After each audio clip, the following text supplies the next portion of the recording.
जो बजौड़ के अंदर दहशतगर्दी का हमला हुआ, जिसमें अभी पता नहीं चल रहा, लेकिन 40 शहादतें हो चुकी हैं और कहते हैं 50 लोग इस वक्त बुरी तरह ज़ख्मी हैं। तो मैं सारी कौम की तरफ से इनके घर वालों के लिए, इनकी फैमिलीज़ के लिए, बच्चों के लिए, इनके बड़ों के लिए, माँ बाप के लिए जो शहीद हुए हैं, हम सब आपके लिए दुआ करते हैं कि अल्लाह आपको हिम्मत दे, ताकत दे, सब्र दे इस मुश्किल वक्त से गुजरने का, और सारी कौम आपके साथ है। जब सारी आपकी resources, intelligence agencies, security forces, उनका सिर्फ एक ही मकसद हो कि मुल्क की सबसे बड़ी जमात उसको किसी ना किसी तरह ख़त्म किया जाए, हर किस्म के उनके ऊपर केसेस किए जाएं, उनको जेलों में डाला जाए, उनके घरों के ऊपर हमले किए जाएं, उनके रिश्तेदारों का पता चलवाओ, उनकी बिजनेसेस बंद करो और किसी ना किसी तरह इनको ख़त्म करो। जब एक हुकूमत का सारी तवज्जो इधर आ जाती है तो वो कैसे, जो नज़र आ रहा है कि दहशतगर्दी बढ़ती जा रही है, वो कैसे इसका मुकाबला करेगी।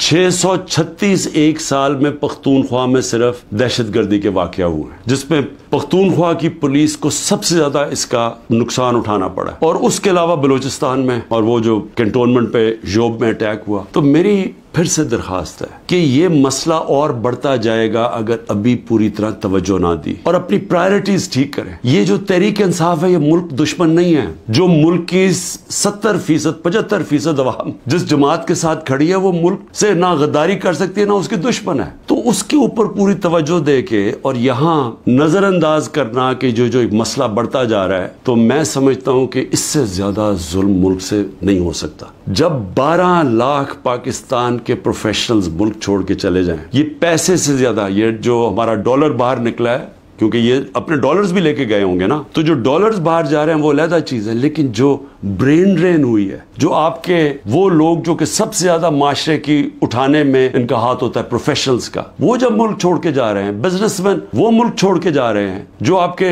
डॉक्टर्स हैं, हॉस्पिटल्स में जो डॉक्टर्स हैं, जो स्पेशलिस्ट हैं, जब वो मुल्क छोड़ के जा रहे हैं, तो मुझे बताएं मुल्क का क्या मुस्तकबिल है। और वो इसीलिए है कि किसी को समझ ही नहीं आ रही मुल्क जा किधर रहा है, कि एक पार्टी को खत्म करते करते सारे मुल्क के इदारे तबाह कर दिए। किसी इदारे के ऊपर लोगों को इस वक्त एतमाद नहीं है। FIA को तो लगाया हुआ है कि जी किसी ना किसी तरह पकड़ो इमरान खान को और ये PTI की लीडरशिप, किसी तरह साइफर पे पकड़ लो। ये नहीं पता कि साइफर जितनी साइफर पे बात होती है तो सारी उंगलियां इनके ऊपर आती हैं। नून लीग के डिफेंस मिनिस्टर ने भी कह दिया है कि जनरल बाजवा ने तो हमें पहले से बता दिया था कि मैं ये गवर्नमेंट गिराने लगा हूं। उसने तो ये कहा है कि अगर कोरोना ना आता तो ये तो 1 साल के अंदर गवर्नमेंट गिर गई थी हमारी, और पंजाब तो वो पहले गिराना चाहते थे। उसके बाद कहते थे तुम सेंटर भी ले लो। हमें तो ये पता था कि साजिश हुई है। लेकिन ये भी एक और सवाल अब उठता है कि कैसे कोई आदमी जो ग्रेड 22 का एक ऑफिसर है, कैसे वो किस फोरम पे फैसला करता है कि कौन सी हुकूमत रहनी चाहिए, कौन सी जानी चाहिए। क्या बंद कमरे में इतना बड़ा फैसला होना चाहिए जिसकी इतनी बड़ी कीमत कौम अदा कर रही है। आज 14 मई को पंजाब के इलेक्शंस कॉन्स्टिट्यूशन के मुताबिक सुप्रीम कोर्ट ऑर्डर करता है, गवर्नमेंट मानती नहीं है। उसी वक्त मुझे वैसे अफसोस से कहना पड़ता है कि सुप्रीम कोर्ट को उस वक्त अपनी रिट कायम करनी चाहिए थी। हमें अफसोस है कि उन्होंने इस हुकूमत को आइन को तोड़ने की इजाज़त दे दी। जब आपने उनको कोई एक्शन ही नहीं लिया तो इसका मतलब गवर्नमेंट और तो चौड़ी हो गई। अब तो खुल के कह रही है कि अगर सुप्रीम कोर्ट फैसला भी करता है मिलिट्री कोर्ट्स पे हम मानेंगे नहीं। जो इस हुकूमत ने किया है, औरतों के साथ जो किया है, पहले तो ये छोड़े ना कि हमारा दीन क्या कहता है कि कैसे क्या रवैया हमारा होना चाहिए इस्लाम में औरतों के साथ। उसके बाद हमारा जो कल्चर है, मैं बार बार लोगों को बताता हूं कि मैं जब पहली दफ़ा बाहर गया पाकिस्तान से तो मैं हैरान हो गया। इस तरह की औरतों की इज्जत बाहर नहीं है, मगरबी माशरे में नहीं है जो कि हमारे माशरों में है। और जिस तरह औरतों को सड़कों पे घसीटा, जिस तरह उनको जेलों में डाला, जिस तरह औरतों को जेलों में रखा हुआ है, और मैं यानी हैरान हूं कि क्या डॉक्टर यास्मीन किसी ये बिल्डिंग जलाने में थी मुलव्वस? क्या आलिया हमजा थी? क्या तैयबा थी? क्या सनम थी? क्या खतीजा? इन्होंने कोई बिल्डिंग जलाई है? इनको इतनी बड़ी सजा कि 80 दिन से ये जेलों में है। और भी औरतें, कोई जियो फेंसिंग में कोई औरत मिल गई, उसको पकड़ी जेलों में डाल दिया। और उनके बच्चे हैं, اور اس کے باوجود ان کو جیلوں میں رکھا ہوا. یہ کون سے معاشرے میں ہوتا ہے؟ اور یہ پرامن احتجاج تھا. پرامن احتجاج آئین ہمیں حق دیتا ہے. یہ پاکستان کا قانون نہیں توڑا تھا کسی نے. اس سے بڑا ظلم کیا ہو سکتا ہے کہ 50% آپ کی آبادی آپ ان کو پالیٹکس سے باہر نکال دیں، جبکہ وہ شرکت کرنا شروع کر دی تھی. ایک سیاسی شعور پیدا ہو گیا تھا جس میں عورتیں کیا، بچے، نوجوان، بوڑھے. لیکن جو عورتوں کی شرکت تھی، مجھے ایسے لگتا ہے کہ یہ پلان کے تحت، یہ پلان کر کے عورتوں کو سیاست سے باہر کیا جا رہا ہے. جس طرح انہوں نے اوورسیز پاکستانیز کی ووٹنگ کینسل کروائی. ہم نے جو ان کو ووٹنگ رائٹس دلوائے تھے، ہم نے حضرت امام حسین کی شہادت سے کیا سیکھا؟ تو جب پتا تھا کہ وہ پوری کی پوری فوج سامنے کھڑی ہے، پیچھے نہیں ہٹے، جھکے نہیں.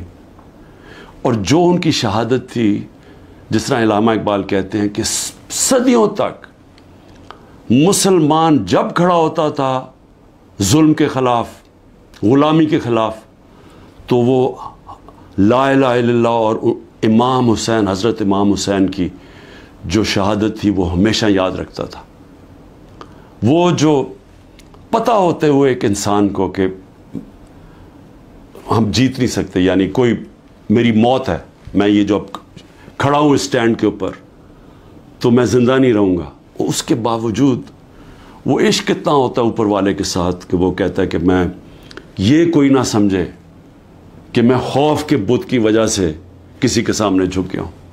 اور یہ ہوتا ہے کہ جس کی جو انہوں نے بیج بو دیے کہ ہمیشہ مسلمان دنیا میں ظلم کے سامنے جب لوگ کھڑے ہوتے ہیں تو ان کو یاد آتا ہے وہ اس قربانی کا. یزید نے کیسے یہ ظلم ہونے دیا تھا، وہ کیوں کامیاب ہوا؟ کیونکہ کوفہ کے لوگ اتنے خوف زدہ تھے. اس نے اپنا گورنر، ظالم گورنر کو رکھا تھا وہاں، اس کے ظلم کی وجہ سے وہ اتنے سہمے ہوئے تھے، وہ اتنے ڈر گئے تھے یزید کے ظلم سے کہ وہ نکلے نہیں. انہوں نے اتنا بڑا ثانیہ اسلام کی تاریخ میں ہونے دیا اور وہ ساری زندگی پچھتاتے رہے. میرے پاکستانیوں یہ یاد رکھیں، یہ جو ظلم کیا جا رہا ہے، آپ کے اوپر خوف ڈالا جا رہا ہے کہ یہ جی وہ جیل میں پکڑ لیں گے، وہ گھر توڑ دیں گے، وہ یہ کر دیں گے، وہ مار دیں گے، وہ ویگو ڈالا آ جائے گا. آپ اس سے اپنے آپ کو آزاد کریں. یہ جس وقت آپ نے یہ فیصلہ کیا کہ ہم رائے حق کے اوپر کھڑے ہیں، ہم ظلم کے سامنے نہیں جھکتے، ہم اپنی آزادی لے لیں گے. میرے اوپر 180 سے اوپر کیسز ہیں. میں پچھلے 2 مہینے میں تقریباً 350 مختلف کیسز کے اندر عدالتوں میں جا چکا ہوں. ایک دن میں 19 کیسز کا میں نے سامنا کیا اور میں یہ کرتا جاؤں گا. ہو سکتا ہے کہ میں نہ کر سکوں، یہ مجھے جیل میں، کیونکہ پوری کوشش کریں جیل میں ڈالنے کی، میں اس کے لیے تیار ہوں. لیکن میں یہ بتانا چاہتا ہوں کہ یہ جو مرضی کر لیں، میں کھڑا ہوں. میں کسی صورت یہ ان کے حربوں کی وجہ سے، ان کے ظلم کی وجہ سے میں کسی صورت ان کے سامنے جھکوں گا نہیں. اور میں یہ چاہتا ہوں آپ بھی، ساری قوم فیصلہ کر لے کہ ہم یہ ظالم کے سامنے نہیں جھکیں گے اور انشاءاللہ ہم آزاد ہو جائیں گے.